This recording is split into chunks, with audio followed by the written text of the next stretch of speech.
Good morning. Good morning. We're trying to be a little more peppy with the way we do intros. Yeah, because sometimes we sound like we're like half alive, which we sort of are. Welcome back to the Moms Interrupted podcast. We're your hosts, Natasha and Taylor. Today we're going to be talking about traveling with kids and our experience. And I'm sure that there's other things to talk about with older kids, but we're going to talk about like the 3 and under age because that's what we know. We have done many a trip. So let's dive right in. What's the latest with you? And the latest with me is I just got home from a trip with my kids. So Yeah. Where did you go? Oh, we went to Colorado for a wedding. We took both of our kids. And traveling with kids to weddings is a whole different conversation than traveling with kids because it's just different. It's not the same as being like, we're going to go on a family vacation. Right. It's a lot more like you're either bringing them to the wedding, which totally changes the wedding experience, or you're trying to get babysitters and it's a kidless wedding. And I have thoughts on that also. So many facets of traveling. My 11-month-old is still breastfeeding, as you know. She's never taken a bottle, so I can't leave her. And then we were like, well, we can't just leave our 3-year-old at home. So we're like, we're bringing both kids. Plus, it's Colorado. It's super family friendly. It's outdoorsy. It's the middle of summer. It's a relatively easy trip. It's not super far, not a really long flight. So we're like, we're going to make it into a family trip. And I would say overall, really impressed with us. Like, claps for me and my husband because we crushed it. There have been many trips that have not gone this well. And I'm not saying it was easy because logistically a hotel room with 2 beds and a crib and 2 kids and trying to coordinate a babysitter. Luckily there was recommended babysitters through the hotel and an agency that they use, but I don't typically feel super comfortable leaving my kids with strangers. Yeah. So that's a whole other thing. So yeah, just like logistically, a lot of work going back and forth to the hotel to nurse my daughter. So like that's good when it's on site. It wasn't on site, but it was a 5-minute walk. Okay, that's so good. I would just scurry my way. Yeah. So we did that for 3 nights. You know, just so many things. Lugging all the baby gear, car seats, cribs. One of my girlfriends was like, my kid won't eat unless they're in a high chair. What am I supposed to do for every single meal? Take them downstairs to the hotel restaurant. So hard. Like, just so many things. But I will say overall, it was really fun. But again, and I know I've said this a million times and you guys are probably like, stop saying this. We hear you, but like low expectations. Yeah. That's my biggest piece of advice there. Yeah. I think too, if you're someone that finds traveling stressful to begin with without kids, that's when it gets really difficult because I'm used to feeling like the types of traveling that I've done and how much I've traveled. I'm used to feeling uncomfortable and like, well, it's not fun. Traveling isn't fun in general. You feel like cattle going through the airport. People travel for the destination, not because they're like, I can't wait to be stuck on this flight and not be able to move for hours. Speaking of being stuck on this flight, we were delayed on the tarmac for over 2 hours before our flight on the way home. Hungover after a wedding. In Colorado. Because I was going to say after that a happened 2-hour to drive me in San Diego. After a 2-hour drive. Hungover from a wedding with my 2 small children, delayed on the tarmac for over 2 hours. It's the worst. I just about lost my mind. But then I just started laughing because my baby was screaming and my toddler was like, why isn't the plane taking off? Why are we sitting here for so long? And I was like, I wish I had the answer for you. So they said that there was a sticker that the plane needed on the door to be approved to take off. Oh my God. They shouldn't have even told you that because that's just annoying. The pilot came on and said, they're running to the store to get a new sticker. I was like opening up my backpack. I'm like, I got a whole sticker book. Which one do you want? Which sticker can we put on this door so we can take off? Oh my gosh. Yeah. So that's what we were delayed for on the tarmac. And you know, the AC never works until you actually take off. It's like hot. I got my baby strapped to me trying to get her down for a nap. No. Absolute torture.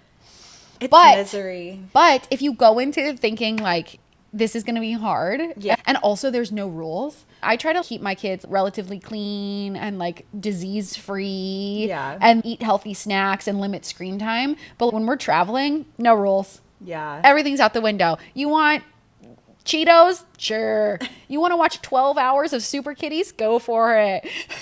You want to run up and down the aisle 3,000 times? Be my guest. Yeah. I have a different take than a lot of people with traveling with kids because I actually feel like it's fine. Yeah. I think traveling sucks. Yeah. Regardless. Yeah. And you get through it. And then the destination, in my opinion, has always been worth it.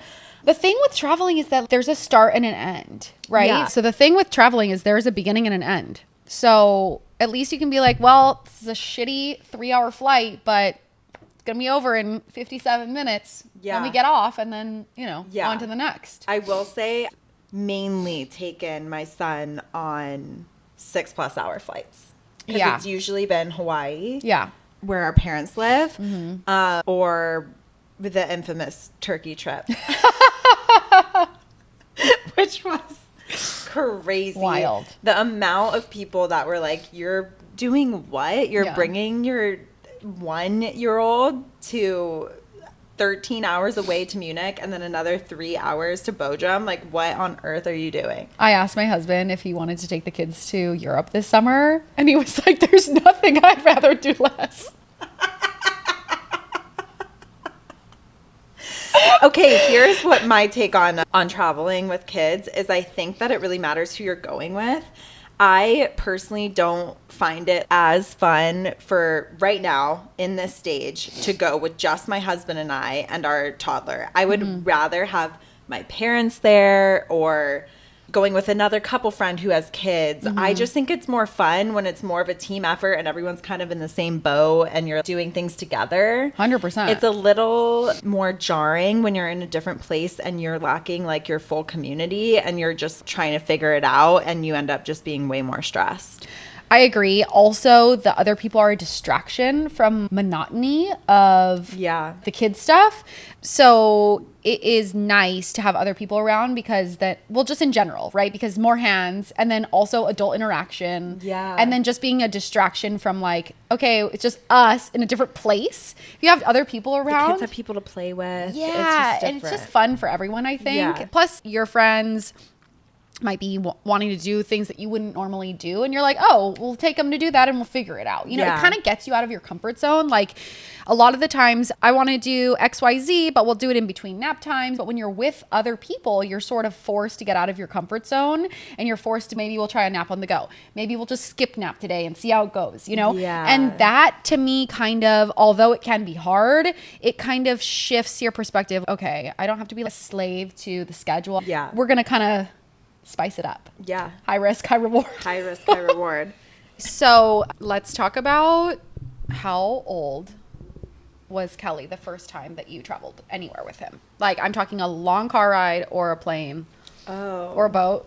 Define long car ride. I mean, to a different city. A trip where you took him overnight somewhere. Yeah, we went to LA a lot. Okay. Because we have family there. Yeah. Okay, so that's a decent car ride with a newborn. Yeah. How was that? Car rides never stressed me out, especially when they were really young because they felt like they just slept. And then when he woke up, we'd pull over somewhere and I'd feed him, change him, and then put him right back in because at the 4-week mark and 4 to 6 weeks, we went to LA a lot.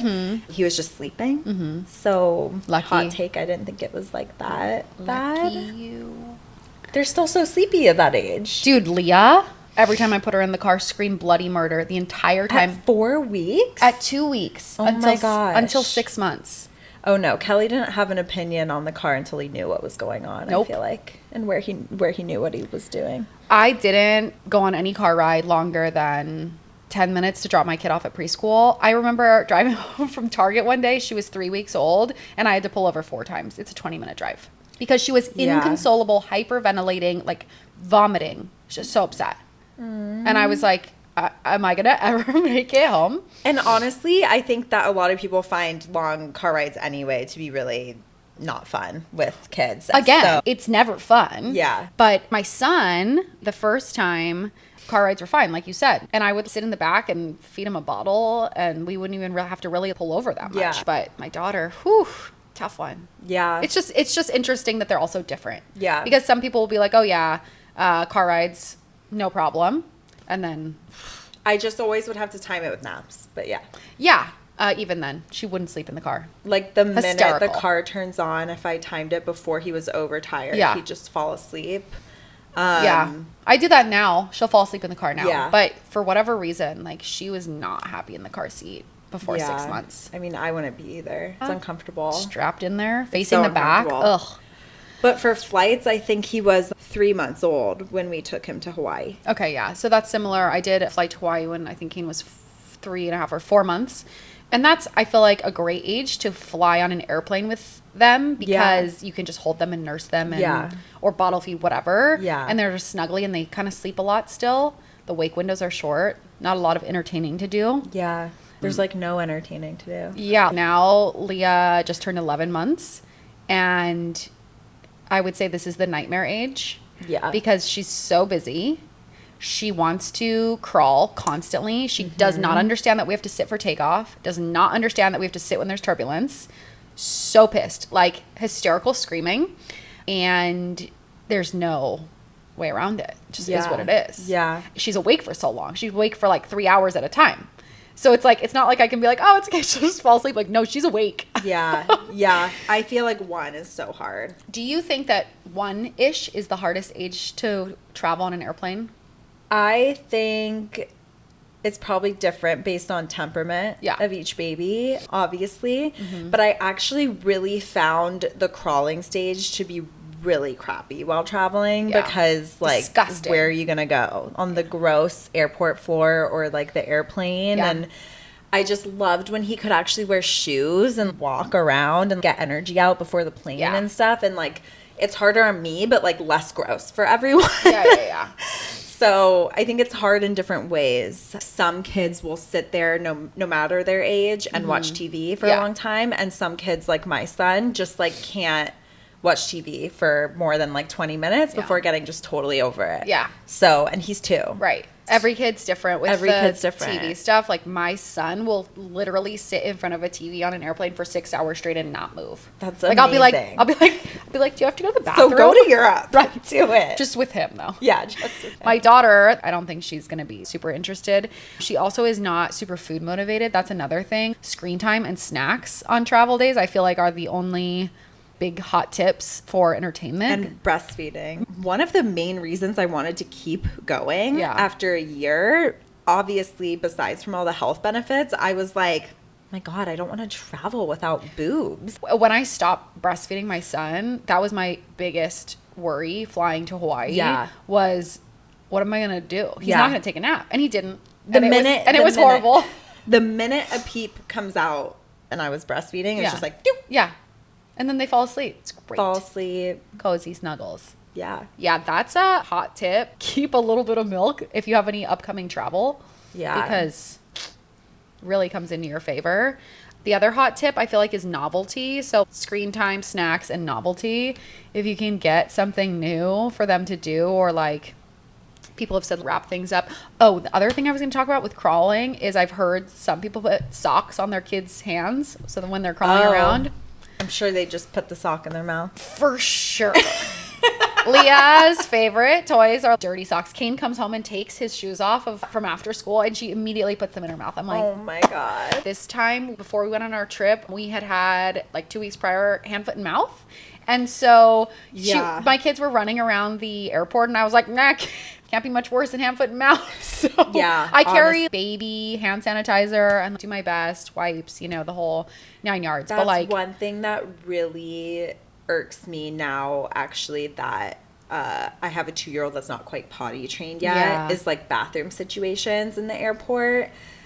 I don't know, the changing table, and he's like so big now, and I'm just like, I don't know. The changing table in the airplane bathroom is just like so weird. And like you can't even like get them in there. You can't, I can't even get myself in there. It's like ridiculous. I don't know how people fit in the airplane bathrooms. No. Like it's crazy. I have to squeeze in sideways. Oh my God. And when I'm traveling solo on these long flights with him and have to go to the bathroom, that's my number one thing. Honestly, that's my answer in terms of the worst part of traveling solo with a go baby to the bathroom. Is trying to figure out how to fucking go to the bathroom. Yeah. It is in any circumstance. Because when they were really little, I would just pee with them on me. Right. And it's fine. But with someone like me with a very small bladder that pees every, like, 45 minutes. The amount of times that you pee in a day is honestly shocking. Like, are you okay? I need to go to pelvic floor therapy.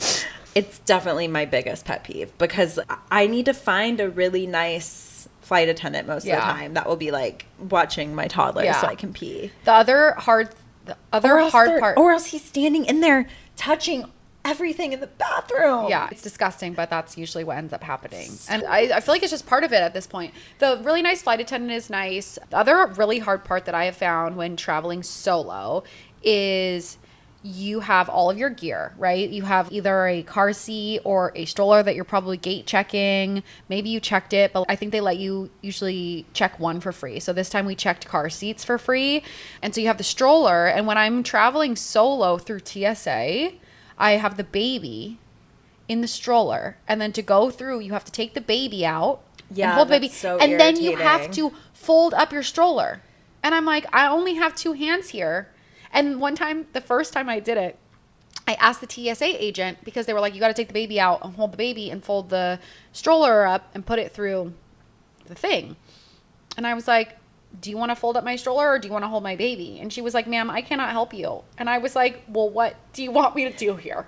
Because I can't do both. Yeah. And luckily, there was another mom behind me. She's like, I'll hold your baby. But, like, it's just so crazy. TSA is, that's definitely number 2 in terms of how frustrating traveling with kids is. Because, like, once I'm past TSA, I feel this sense of relief. Like, I've survived TSA. Yeah. And I was even treated really badly by a TSA officer when I was pregnant. Really? I know that everything says the x-rays aren't harmful during pregnancy, but then also it's like there's 0 studies on pregnancies and those x-rays. Also, like, why? Like, and also why? Let me go through the metal detector. Right? Well, because that's what you do when you have your baby. Yeah. And I'm like, can I just go through the metal detector? And they were like, no, you can't opt to go to the metal detector. We have to tell you that you're eligible to go through the metal detector. So instead, you have to opt for a full body pat down. And I was like so flustered. And I was like, okay, I guess I'll do a full body pat down. They rolled their eyes like, oh, please, this woman that wants a full body pat down because she's pregnant and doesn't want to do the x-ray. Yeah. And made this huge deal of it. Everyone's watching, takes 10 minutes for someone to come. And then the lady comes and literally the most aggressive pat down I've ever gotten. And people were watching and I'm pregnant and she's like touching on my boobs and like my butt. And I was so shocked. I was like, why couldn't I go through the metal detector? I don't know. That's crazy though. It was so crazy and I cried. I went to the bathroom and cried because my hormones were so crazy. It's just like, why can't I go through the metal I know detector? if you Maybe there's a reason. I don't know. If you let moms go through with their babies, it just seems like maybe they thought I was hiding something as a pregnant person and that's why I'm requesting to go through. I'm just like, but people go through the metal detector all the time, like whole families. I know. Like my whole family goes through the metal detector now that we have kids. So like, what's the big deal if you're pregnant? Why can't you just quickly go through? I don't know. We need to find out what the reasoning is. Yeah. And then another big thing that was very stressful is when you're traveling with breast milk. Ugh. The very first time I ever left my son, he must have been 14 months and I was still breastfeeding.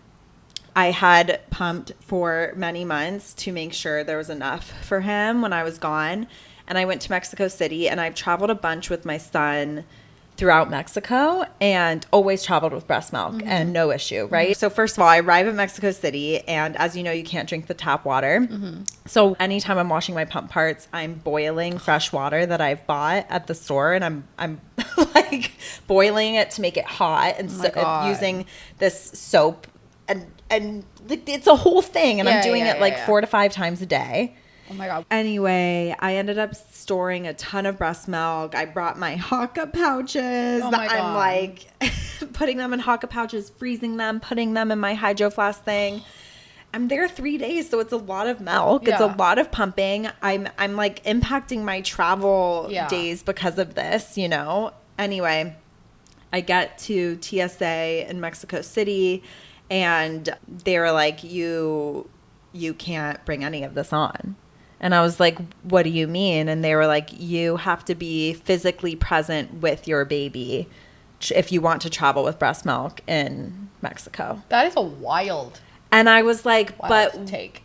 I feel like you'd be more inclined to travel with breast milk without your baby, right? Because you're like bringing it to, I was like, can't you do the drug swab and just know what substance it, like, can you just do something, right. anything?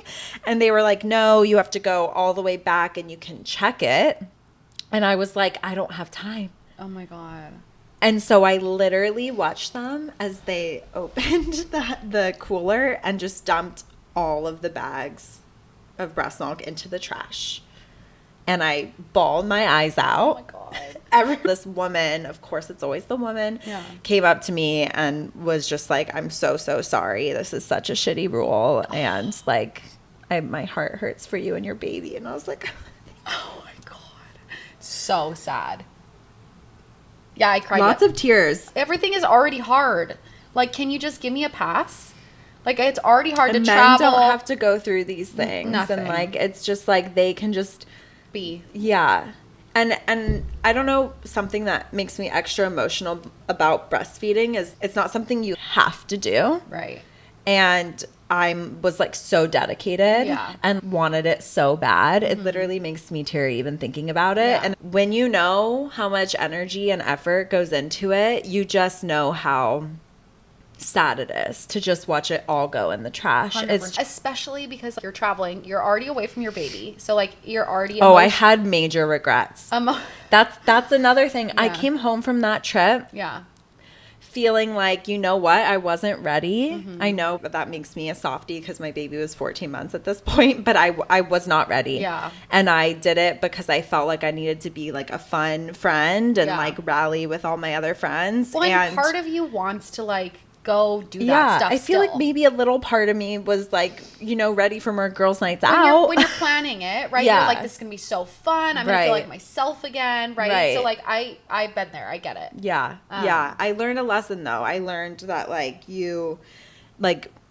we're in all these different seasons and I'm going to get back to that season. It's going to come back and I wasn't there yet and forcing myself. And then that situation happened and I was just like, I was never meant to be here. I really beat myself up after, but I do feel like I learned a big lesson and it's just to like, who cares if I'm not ready to leave my baby yet? They're my baby. And like when you're still feeding them, it's really hard to feel right about leaving because it's just so intense.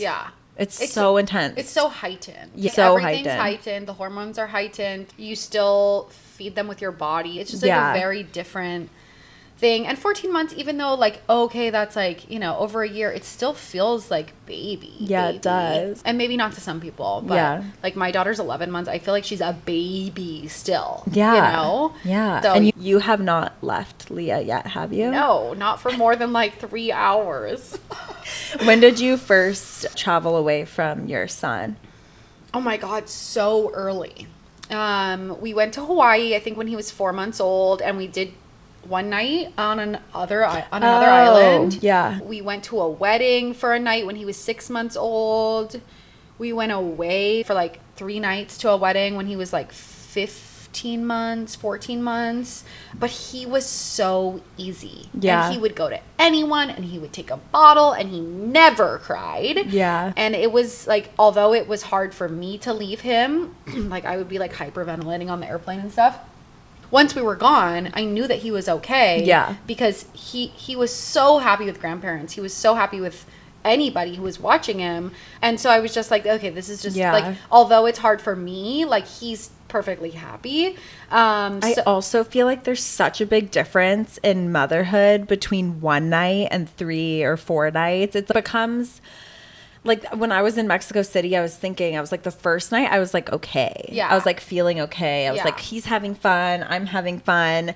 And then it becomes like when there's still a baby and like around 1. I don't know. It's like, I feel like I've signed up to be his mom. And this is our like home and our space. And the further I am away from it, I'm like, wait, this feels so wrong. I also feel like the further physically you are away, the harder it is. For because sure. for me, mentally, going away, like for a night, like a staycation or something, or somewhere that you can like drive to quickly, that doesn't feel as wrong as going on an airplane across the country or to another country, across the country or to another country. That to me is much harder pill to swallow. Yeah. Because it just doesn't feel like if something happened, I could just pop right back. Right. Your mama bear instincts. I feel like regardless of how long the trip is, but like towards the end of the trip, you're like, okay, I'm ready to be back because you know it's coming. Like the first night you're like, I'm free. The second night you're like, okay, like this is fun.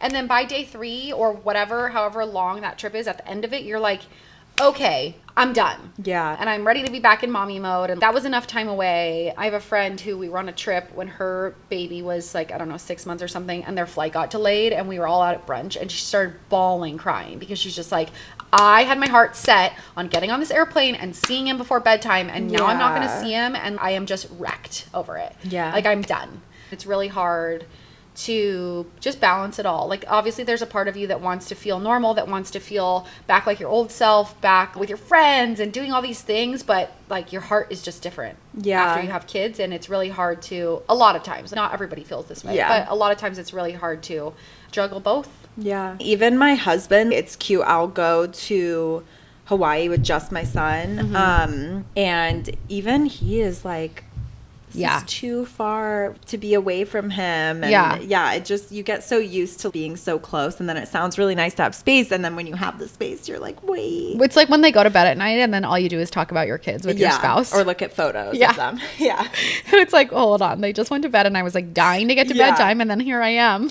And that's why on trips I usually opt to bring him, because then I can be there longer, because or else sometimes I feel like, okay, let's try to do a wedding in 2 nights and then come back and then do this. Fit it all in. Just, I don't know. I feel more at peace if he's there and getting a babysitter than the whole separation. So that's what I was going to ask you. What situations do you feel like you choose to take him versus leave him at home with your parents or someone?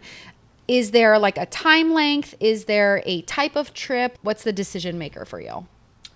I've rarely not taken him, actually. I am doing my first wedding without taking him next week.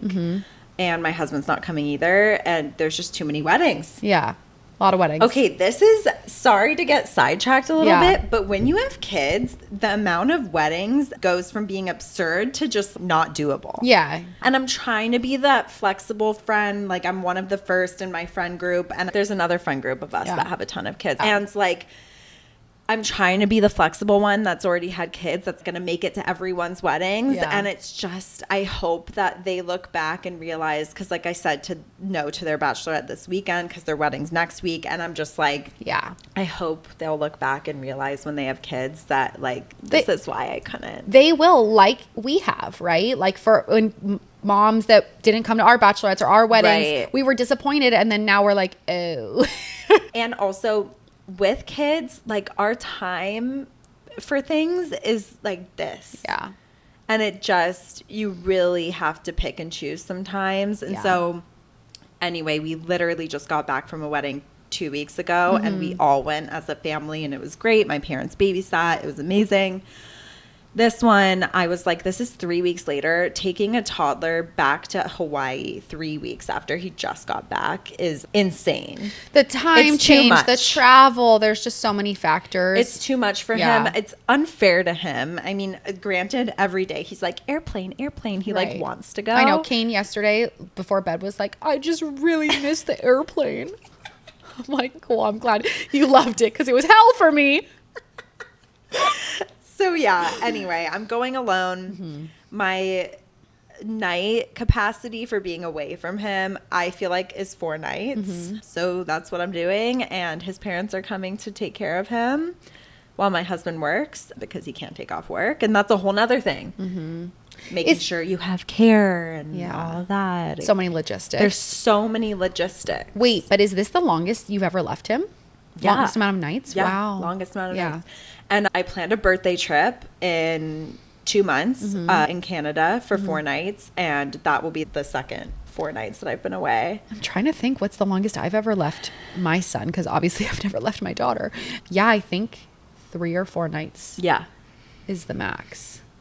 Any longer than that, it's like, okay, it's turning into a week-long trip, and then it seems like they maybe should be here. Right. It just seems, because then... That's kind of the breaking point, right? Where you're like, okay, it's going to be 7 days. Like, I'm just going to bring them and get babysitters. Right. Yeah. But also, like, then like, we just did that, and the amount of money we spent on babysitters. Totally. That's why weddings are a different beast than just going on vacation. Right. Because is the amount of time you're at events is not like you're going to dinner. It's like you're literally gone for 6-8 hours. Yeah. The amount we spent at the turkey wedding on, because it was an Indian wedding, so it was 4 days of events. Whoa. Yeah. And that's when I was like, I wish I just flew my parents out or something. Yeah, it would be a wash. That would as far as cost goes, probably. I know, but he would have been with his grandparents because going back to what you said earlier, it's already really hard to find nanny, daycare, all of these things that you trust in your hometown. Yeah. It's super hard when you're somewhere else and you're trying to trust a hotel or an agency. It's so difficult. Yeah, I was very uncomfortable because, like I said, I'm super weird about leaving my kids with people. I know that some people are like, what's the worst thing that's going to happen? I have a list, you know? Like every bad news article imaginable that can happen under care, like I have read. Yeah. I've read it. And I know it's unlikely, but what if? Especially when they're really little, like they're Leah's so little. age. Like you hear of shaken baby syndrome or anything like that. And don't even get me started. I can't. So yeah, super uncomfortable. And I'm that person that sets up cameras in the room, and I'm like, look, it's not about you, it's about me, but I do have a camera in here, and that's just what makes me feel comfortable. And obviously it's an agency, background checked, vetted through the hotel, all these things, but you just never know. But yeah, after I got past that, logistically having 2 kids in a hotel room with a baby that goes to sleep at 7 and then a 3-year-old that's supposed to be awake still, I'm sorry, doesn't really work. And maybe it's easier when they get older and they both can just like, sit in a bed and watch TV. But the logistics, like at one point I was like, you guys could hang out in the hallway if you want and race. Yeah. Like, I don't know what to tell you. You got to stay right here. It's all about flexibility when traveling with kids and just being like anything's possible. And I just remember too, we were in Istanbul and we were like, he's never going to sleep. We have this dinner reservation. He hasn't napped, blah, blah, blah. And we were just like, we're not going to cancel this reservation because he hasn't napped. Thank God he fell asleep in the stroller. Oh, thank God. Life. But you just figure it out. And that's the thing too, the expectations have to be low. Maybe your dinner would have been a disaster if you would have stayed up, but maybe he would have been fine. A lot of times if there's a bunch of stimulation and they're in a new environment, like they're excited and they're fine. Yeah. Sometimes they're a disaster and you're like, all right, let's get out of here. We were traveling with friends who didn't have kids. Oh yeah. Bless them for agreeing to it. Yeah. But also I heard them say something and they probably didn't think I was listening.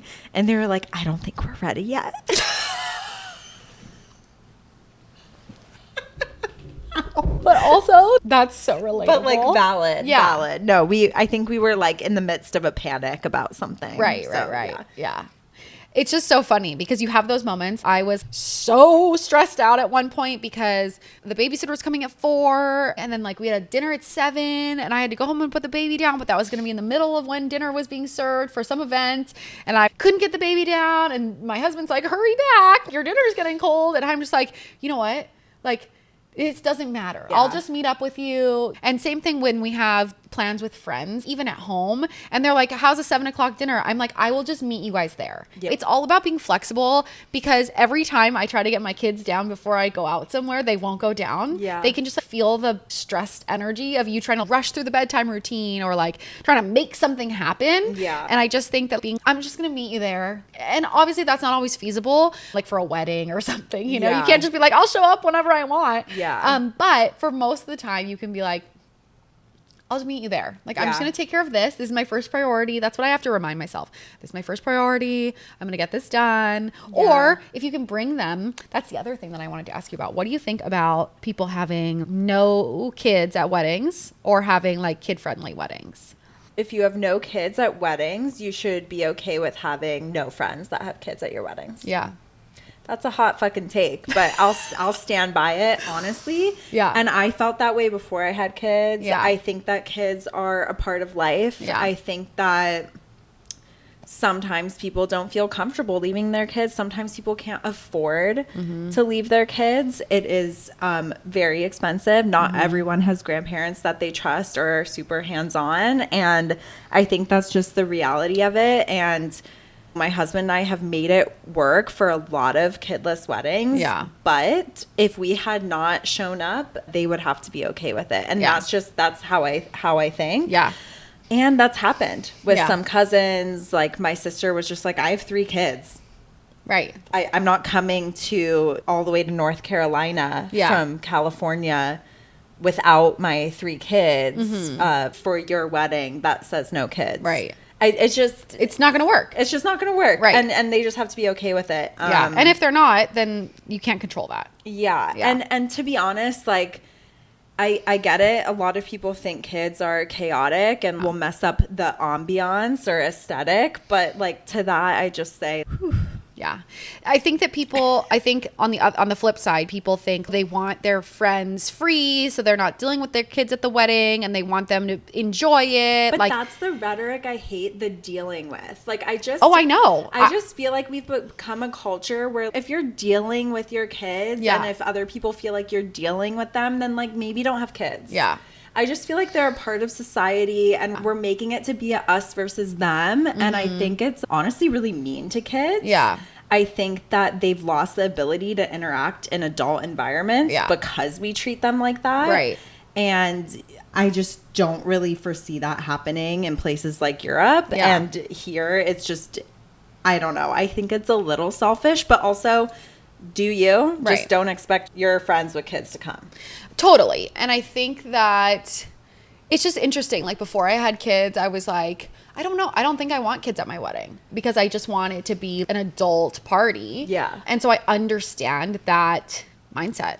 Yeah. Because I was like, no, it's just easier if they're not here. It's more fun for my friends to be able to let loose, like blah, blah. Mind you, like basically none of my friends had kids at that point. I don't think any. Right. And also like if it was like my cousin or something who wanted to bring their kids, I would like be like, just bring them. You know, if they were like, I can't come unless I bring my kids, I would be like, sure. Yeah. So it's just interesting. Like now, if I had a wedding, I would be like, all the kids have a bounce house. And I think there comes a certain extent where maybe kids can't be there the whole time. They need a babysitter because like it keeps going on. But I try to imagine my wedding without kids or any of the weddings where we grew up without kids. And I just feel like they add such a special element. That's the thing. When you have been to weddings with kids, it's so cute and fun. Now that I didn't have a wedding because of COVID, but now I'm just like, I would want it to be kid friendly. I also think there's a balance. Like I've had so many friends, including the turkey wedding, and I went to a Chicago wedding with Kelly. Kelly's actually been to a lot of weddings now I'm thinking about it. And we're going to one in Ireland in May, and all of them are the same vibe in terms of like we want the ceremony to be kidless only because we don't want distractions because it's a super quiet, intimate time. Of course. If it's like a Catholic wedding or something. But like the party, the reception, like all of that, please, it makes it so much more fun. It is more fun. I'm just like, that is the vibe it should be. And I also get that because I took him to one in Chicago and I had to keep walking away during the ceremony because he was just like, Mama? Mama, Dada? Right. like, annoying. Yeah. I get it. Not annoying. He's just acting. But annoying like to other people. Acting like a baby because he's a baby. Yes. And that is not a setting where like it's really baby friendly. Yeah. But it's also like 30 minutes. So then you can move on after that.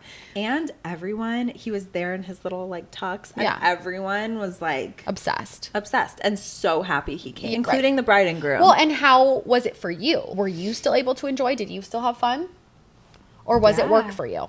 I mean, Connor and I obviously still had to like care for do him. things. Yeah, care for him.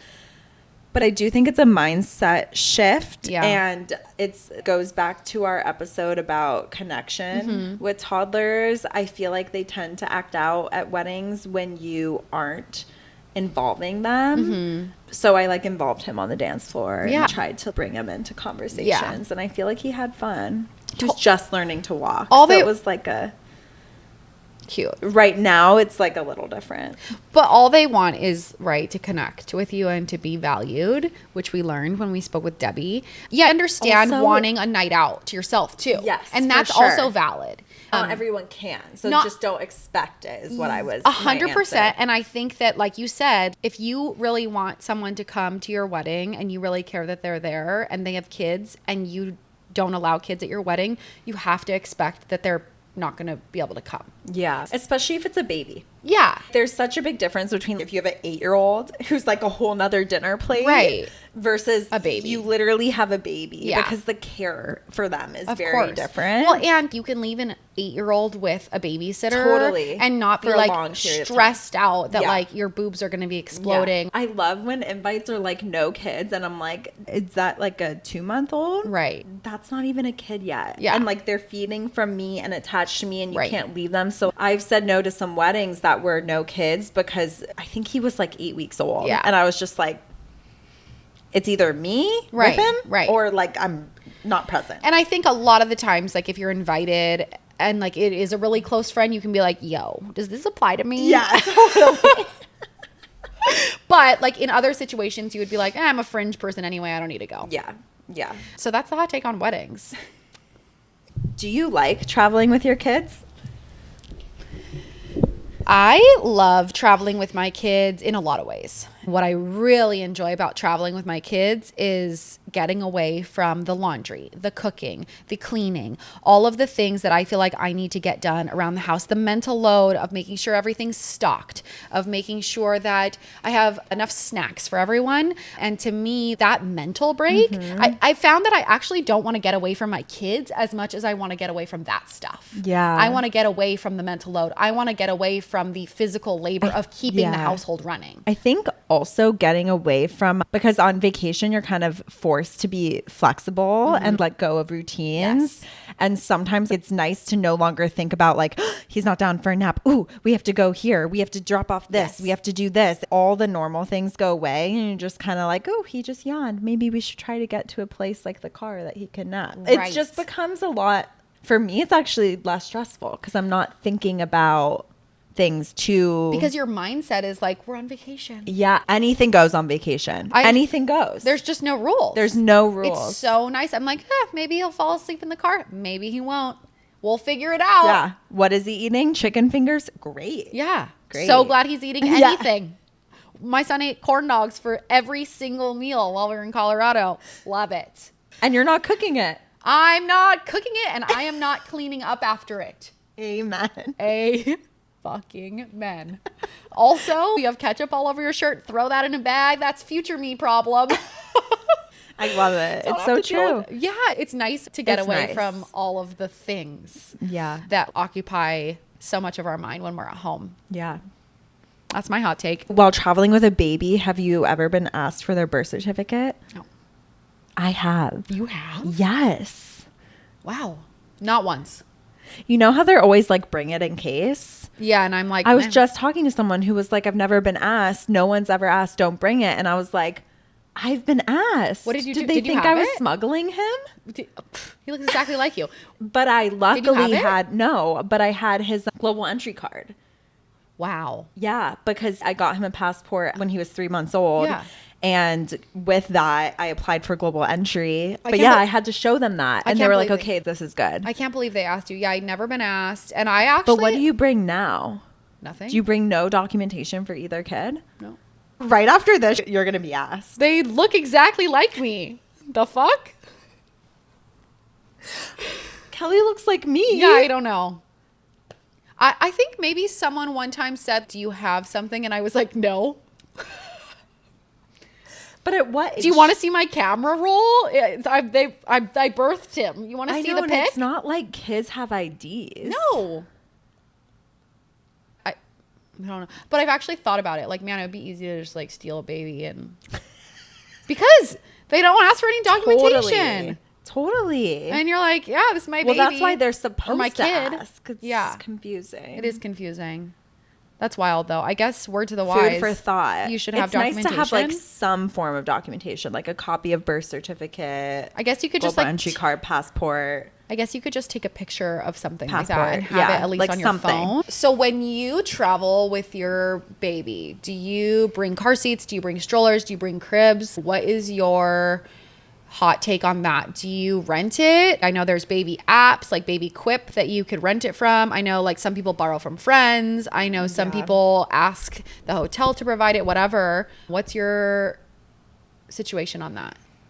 I always ask hotels or Airbnbs if they have pack and plays, and if they don't have it, I'm like very inclined to not stay there. Yeah. Because that's a really irritating thing to have to bring. It's so bulky. So bulky. I went the inconvenient route and never had a doona. So I know how easy those are for travel because it's 2 in 1. Yeah. But I'm sorry. My son grew out of the doona when he was like 9 months old. There's no way. Okay, some people told me the other day it could last 3 years. I was like, I don't think that's correct. Not yours. Like, no. It's a height and weight thing. So depending, but whichever one they hit first, they're out of it. So like my son was out of it weight wise by like 9 months, 10 months. So Kelly would have. I mean, for sure. Yeah. My daughter can still fit in it and I bring it, but she hates it because it's the infant bucket seat. So they're so reclined back. She absolutely hates it. Interesting. It's convenient, but I think convenient for the early ages. Like for my next kid, like I'll consider it for the first year. Like the first 6 months, because it gets so heavy putting it in and out of the car. I just think it's a little bit overdone. Look, I have it. I've used it for both kids. Yeah. Would I buy it again? Maybe.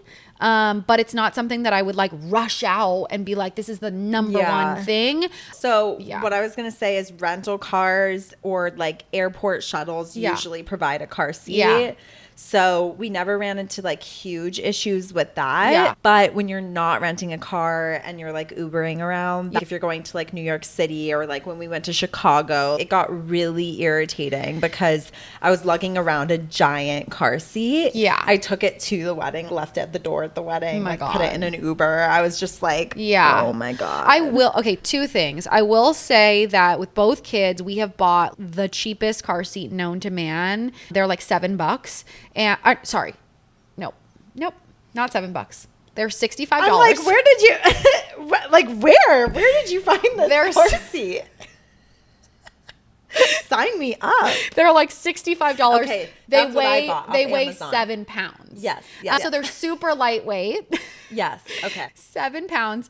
And we just check it because you can usually check a car seat for free. It's annoying to carry it around in those situations. How do you get to the airport? What do you mean? How do you get to the airport? In an Uber?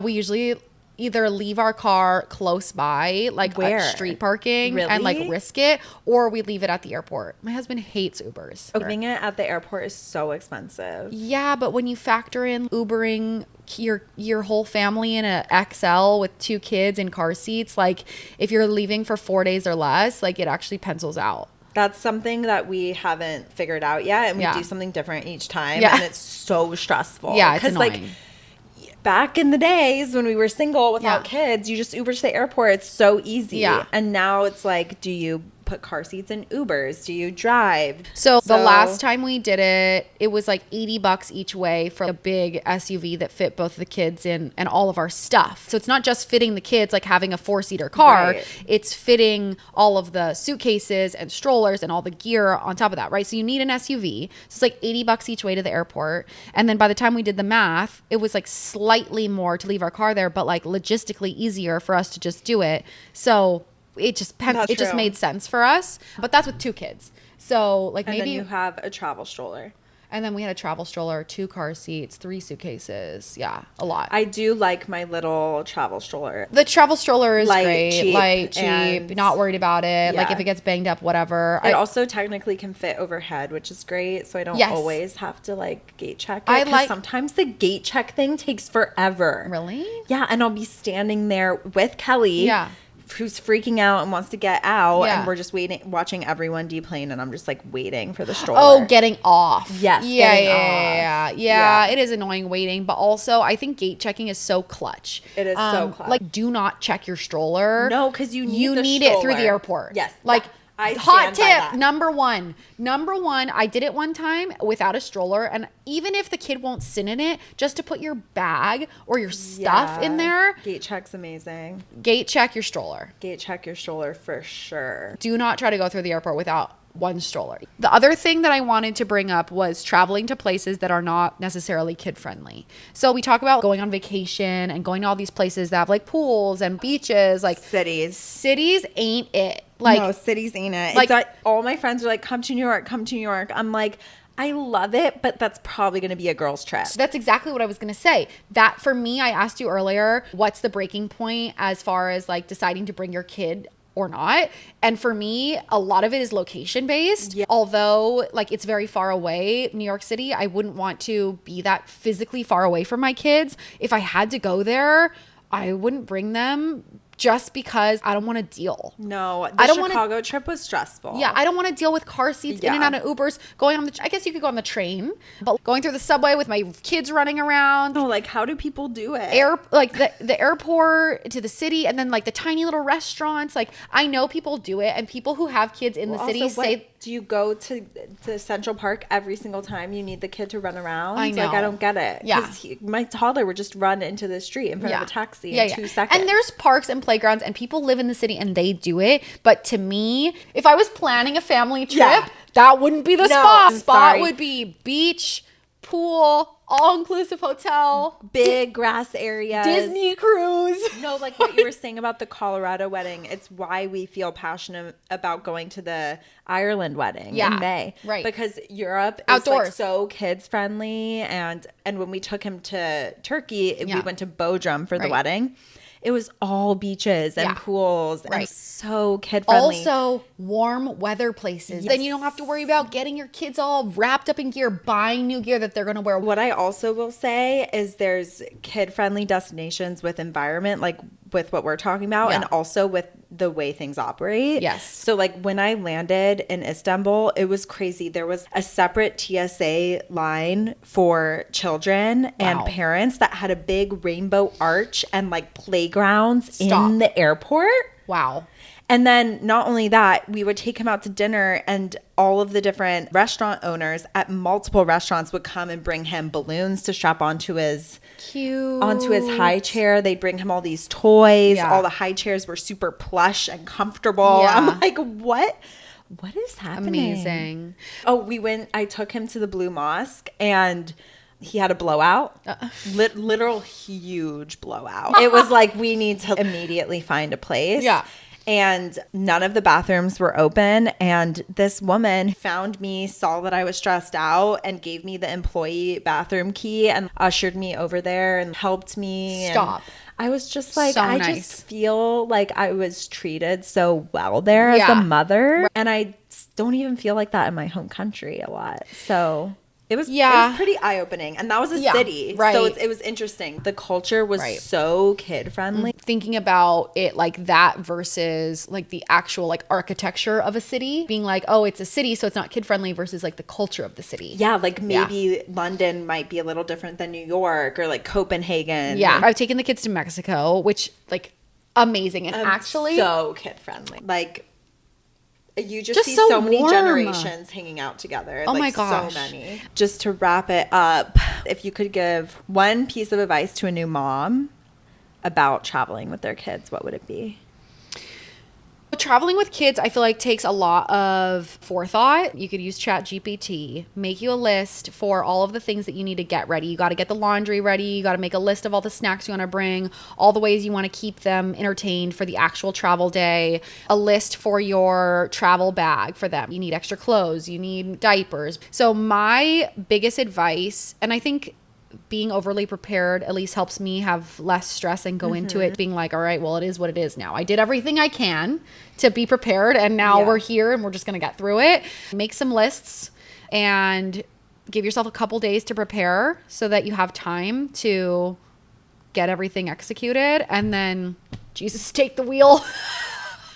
Good luck. So what is your number one item that you think is important traveling with kids to bring? Your boobs. Truth. If it's a baby, your boobs. If it's an older kid, it would be the same answer, but snacks. Oh my God, my child. I just pictured Kelly saying snacks. He comes over to my house and he's like, snacks. Snacks. Literally the whole plane ride is just like, what other snacks do I have? I've packed all the snacks imaginable and still have to buy the snack boxes for him. So anyway, food. You might end up having a little more bowel movements on the plane. Totally. Just FYI. Hot tip also regarding that is bring an extra shirt for yourself, because I've been puked on by my children on the airplane, like actually puked. That is such a good idea. I've never done that and I should. Bring an extra shirt just in case, or like a blowout happens. The first time I flew to Hawaii, I nursed my son so much that he projectile vomited all over me, and I luckily had brought an extra outfit. And then he had a pee explosion because he had drank so much milk. Oh, no. And I had to just sit in like pee for the rest of the flight because I only brought one extra pair of clothes. And I got him off the flight naked, just in a diaper, because I didn't have enough extra clothes for him. So another hot tip.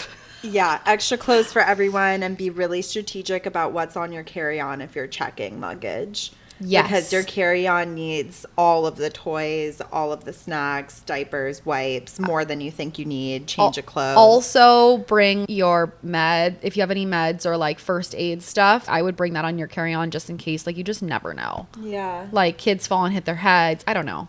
You just never. I always have a little tiny first aid kit. This is the type A coming out of Natasha. Oh yeah, I saw. How do you prepare? How do you prepare as a type B mom for traveling? She like just runs out the door. Oh, this is actually a tip for me, because I was gonna say I just throw clothes in a bag. That's pretty much what I do. Do you? Wow, that must be nice. I make sure all the laundry's done so that I can obviously pack everything up. Yeah, but you're not stressing about. I go out to buy a ton of snacks. Yeah, but I don't really think too much about. You're not like else. Making lists days in advance. Not really, but also there's a difference between going somewhere where I don't know anyone versus going somewhere where I know I have accessibility to a car and can buy diapers and all these things. Oh, like, that's another hot tip. Buy diapers once you get there. I was gonna say, I used to fill my whole checked suitcase with diapers and wipes. What was I doing? No. Buy diapers when you get there. It does not matter. You do not need your coterie diapers. No. Anything. When you're away. Anything. But just do not. Don't waste your life taking up an entire suitcase with just diapers. Save room for. Hot tip. Yeah.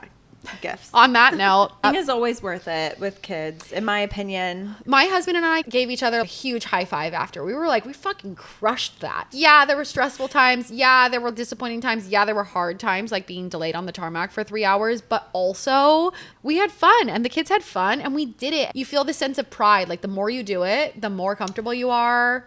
You can do it.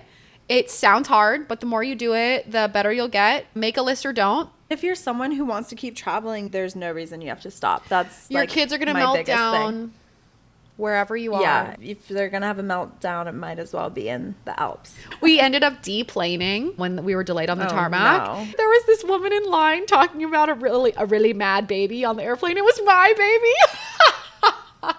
She was like, I felt so bad for the mom, and then I turned around, I was like, it was me, and we started laughing. And she's like, God. I'm so sorry for you, it's so hard. And I was like, yeah, but also, like, what are you gonna do? My baby's crying. I don't know how we just had this whole conversation without talking about the unsolicited opinions of people traveling, because fuck them. Seeing kids travel.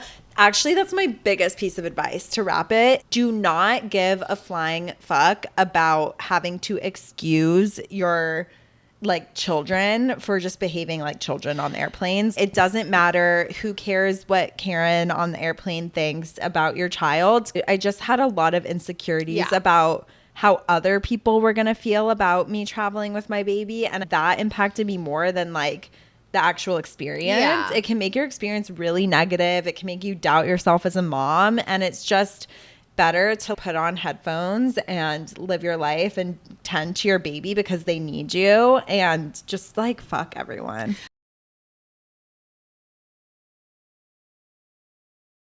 I've said it before and I'll say it again. my kid is allowed to travel just as much as you are.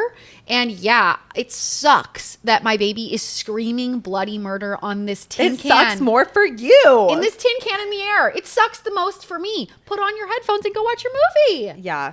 Yeah. On that note, go travel with your kids. Do what you got to do. Go travel. They're citizens of the world. They're citizens of the world. And you got this. You got this. It's never as bad as you think it's going to be. And it's actually pretty fun. It is. Thanks for listening. Thanks for listening. See you next time.